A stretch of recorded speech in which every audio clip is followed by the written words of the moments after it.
everybody, Shauna Smallwood here. This is Vimeo lesson 1, and this is going to be for the week of June 21st through June 28th. So let's begin. The first lesson is obviously going to be based on chapter 1 of Letters to the Soul, Your Guide to Spiritual Awakening. And what we're going to be discussing is healing, how to heal, what that looks like, what it feels like, and all of the digging deep, really digging deep, kind of soul searching, kind of looking at your life that you need to do to really heal. And so let's begin. So when somebody says, oh, yeah, that person hurt me, or from an exterior perspective, somebody says, wow, you really got hurt in that situation. I'm sorry that happened to you. Do you let that sit there? Do you let it sit and stew in your heart and in your psyche? Or do you really go within? And I know what most people do. Most people go without. They go outside externally, and they want, their friends and, their family or their husband or their wives to tell them, oh, it's okay, baby, the coddling. It's okay, they were just being a jerk. They don't deserve you in their life. You didn't deserve that to happen to you. Things like that. It's the coddling. It's the coddling of the ego. But it really is not serving you as a person. It's not serving your heart. It's not serving your soul. It's not serving your higher self. And if you take that negativity with you to the next phase in your life, or even to the afternoon, if you take it with you tomorrow, if you take it with you next year, if you take it with you 15 years from now, and never release it back into the universe and heal from that trauma, heal from that pain, heal from that scar, whoever hurt you, literally heal from it. If you don't do the work internally, inside your heart, to heal from that negative traumatic event, you will never get off your hamster wheel. You'll continuously draw the same exact cycle into your life, the same situation. And the psychological reason is because the ego, there's an ID, there's an ego, and there's a super ego inside of each and every one of us. And the ID is associated with survival and things that you need, housing, food, sex, friendship, acceptance, things like that. That's the ID. You need that. It starts working before you're even born. The ego is a process. It's a process of determining inside of your psyche the relationship between what's real and what's not real, and what you should believe is real and what you should believe is fake. So it deciphers what's true and what's lies. However, it's based on the things that you learned since the day you were born. It's based on the template. It's not based on God. It's not based on divinity. It's not based on the universe. It's not based on your own beliefs that were planted there before you were born. It's literally based on how you were raised, and the rules, the government, everything in the 3D existence that glues us together as a society. It's based on that. So, in other words, if someone were to steal from you, $5,000 gone right out of your account. If someone were to steal from you, your ego says what to you? Your ego says, I'm a victim. They're a bad person.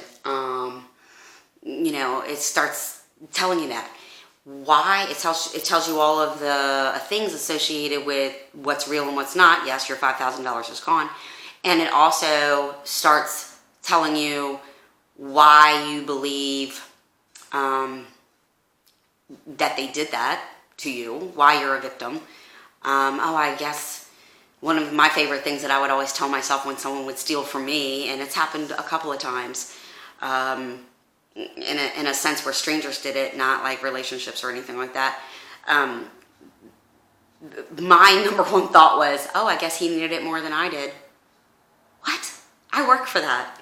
Why would my ego tell me some lie that says, don't fight it, it's okay, they just needed it, it's okay, relax, just relax. And the reason why my ego told me those lies was to make sure I was safe with the idea and to keep me from feeling like a victim on the topic of being a victim of theft. So that's just an example as to what lies your ego might tell you. The other part of your psyche is the superego, and the superego is responsible for judgments, okay? So the judgment of a person that doesn't go to church every Sunday, the judgment of a person that smokes pot or drinks alcohol, the judgment of a person,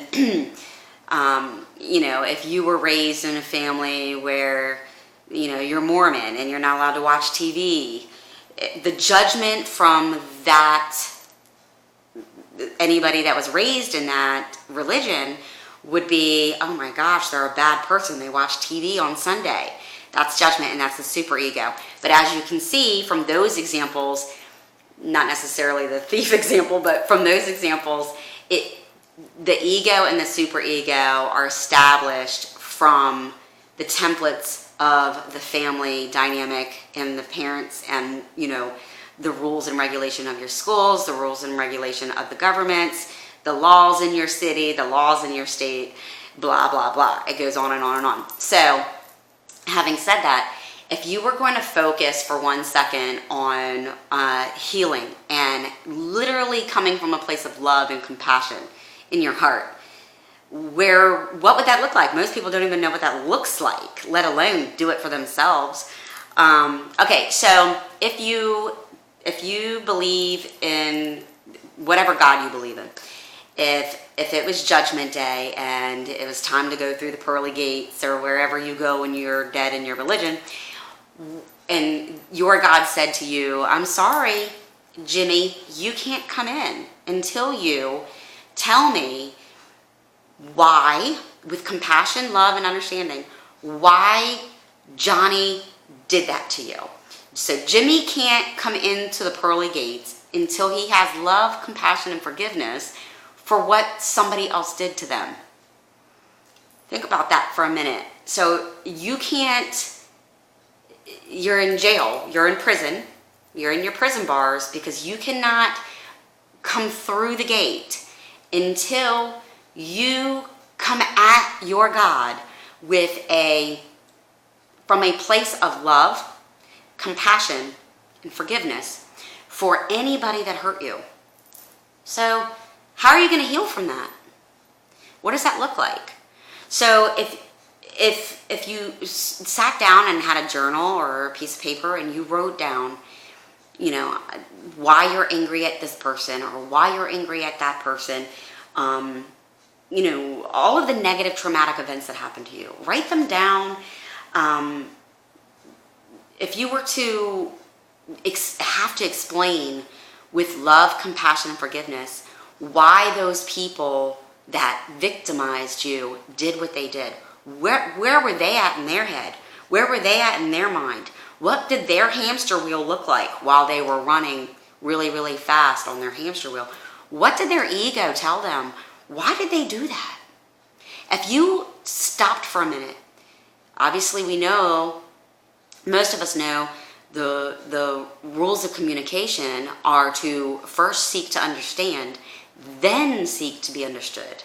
So if you had to understand why this person did that to you, what understanding would you come up with? Would you truly understand them? Would you have an epiphany moment where you jumped off your hamster wheel of anger because that's where you were safe, and you said, oh my God, epiphany, that person just went through this experience and they were not happy that year. They just went through that experience and they were really in a sad place. They just lost their mother or their father or a child or, a job, a wife, a husband. They just went through this horrible thing and then they came at me and this happened. I'm so sorry. I'm sorry that I didn't understand what they were going through. Number two, took it offensively. I allowed that energy into my body and into my heart, and my ego let it hurt me by lies. You didn't deserve that. You didn't deserve to be treated like that. They were out of their mind. They should apologize to you. That's an ego telling you lies. Lies to keep you safe from opening up to the idea that maybe the other person was going through an event, something you just couldn't see, something you didn't understand, something you knew nothing about. And then that happened, and now you're coming to a place where you can open up your heart and have compassion for that person for behaving that way. And when you do that, the very next step in that whole process is to forgive yourself for the decisions you made while listening to your ego. Okay? Let me say that again.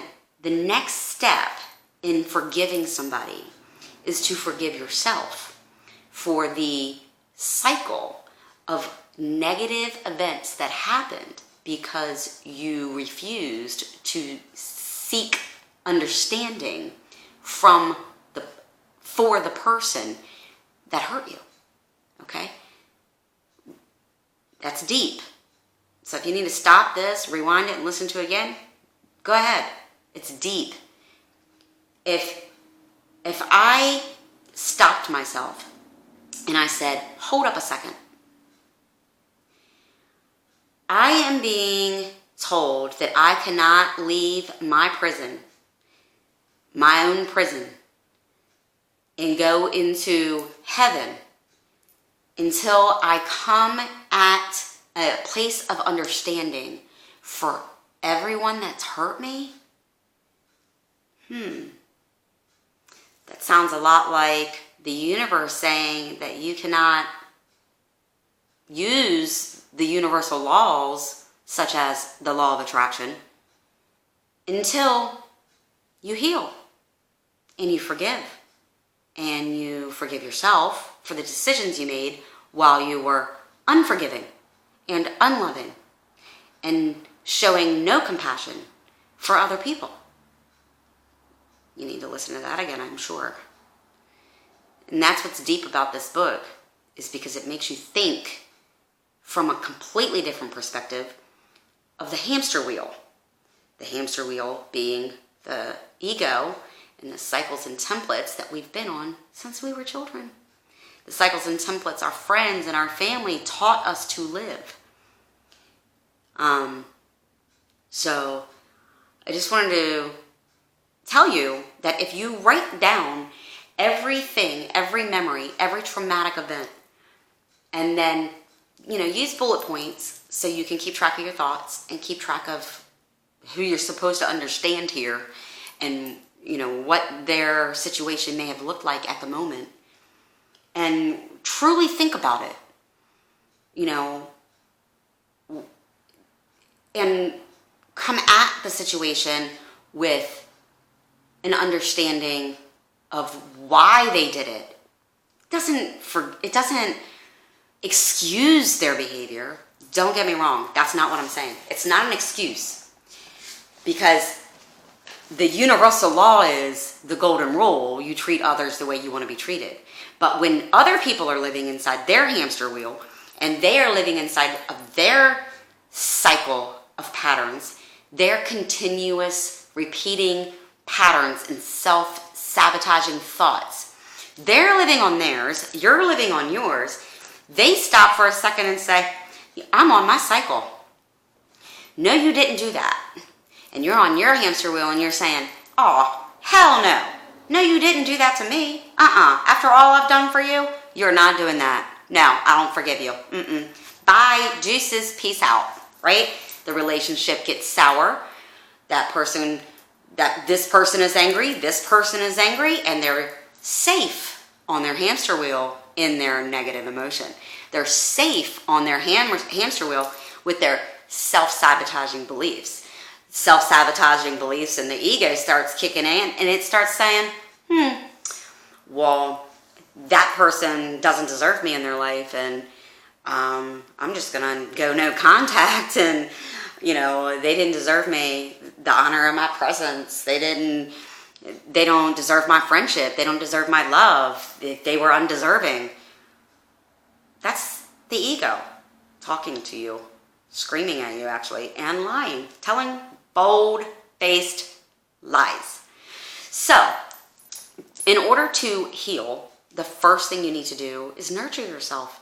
You have to nurture yourself to a place where you can really get to know yourself, get to know why, really go deep and remember all of the scars in your heart and how they got there, and really get to know why you behave the way you do, why you believe the things that you believe, why you have had no peace in your life for decades, why you attract certain types of people into your life, into your environment, why you have this big block in front of you as to why you can't understand people or where they're coming from. You have no compassion or empathy for others, or why they came at you the way they did. Why would you want to live in that cycle?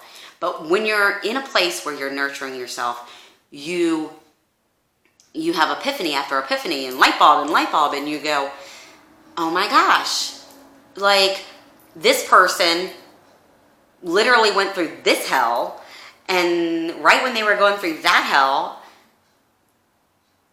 they hurt me.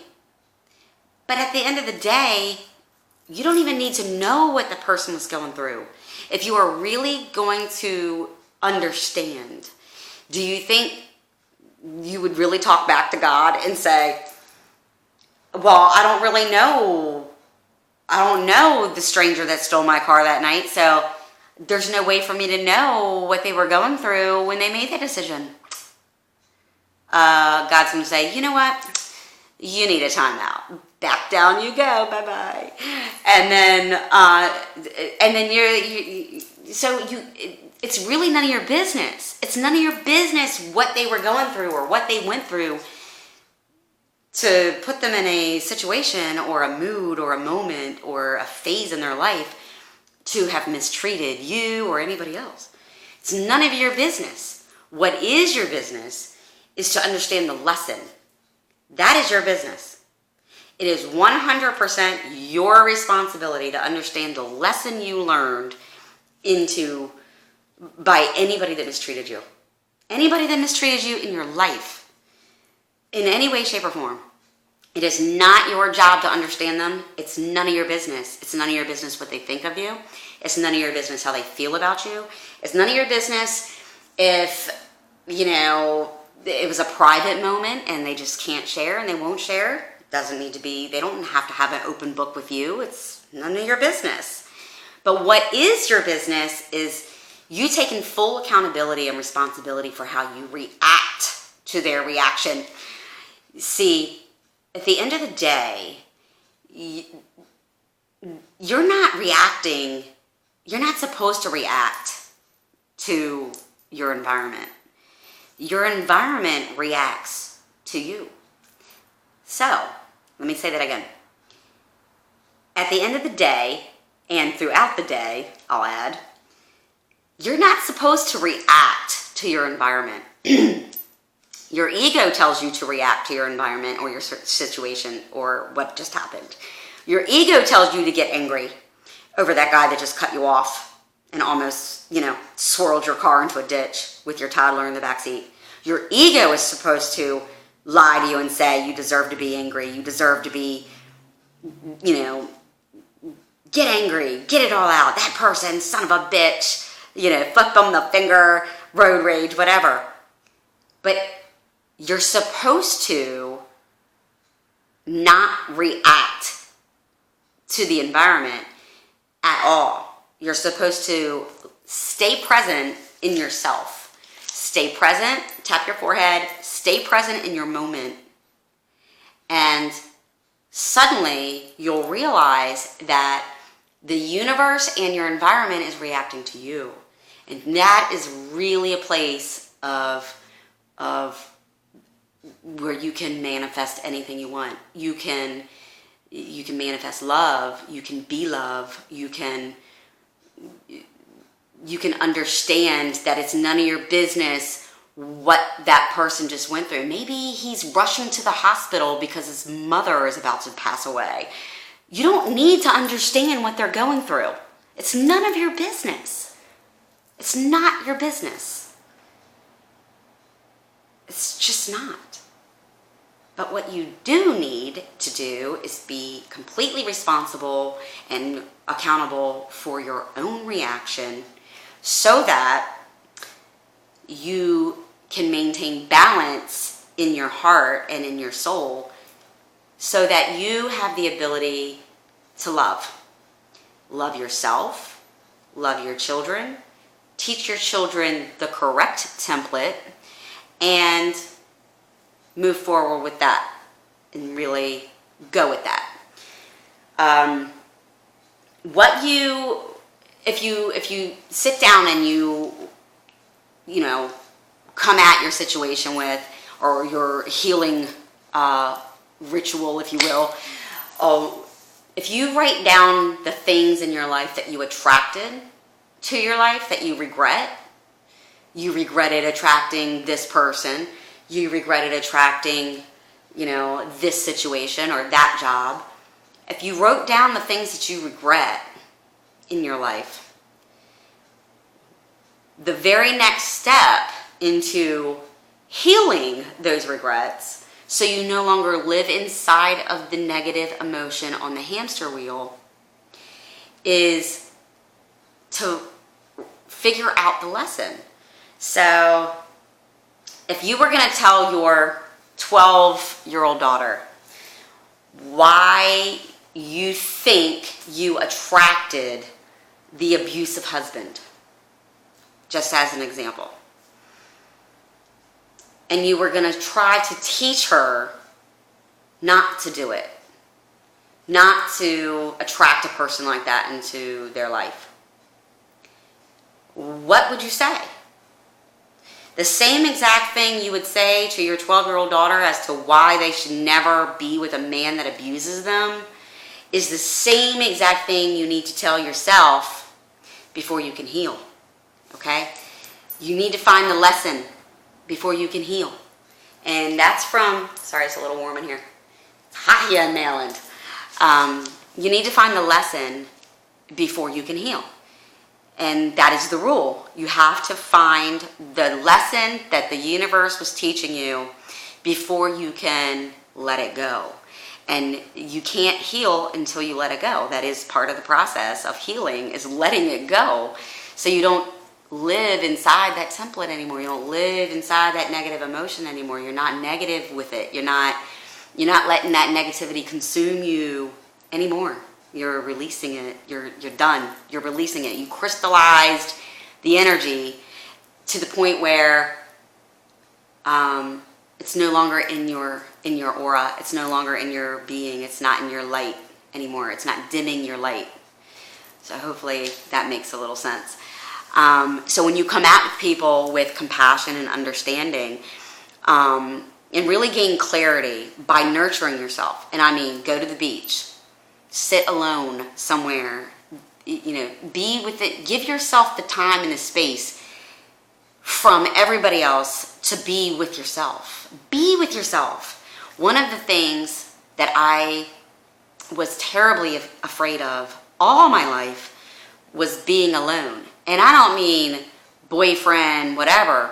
That was a lot of it. But being alone in general. For example, if it was just a random Saturday afternoon, And, you know, all my friends were out doing something and I just couldn't be there.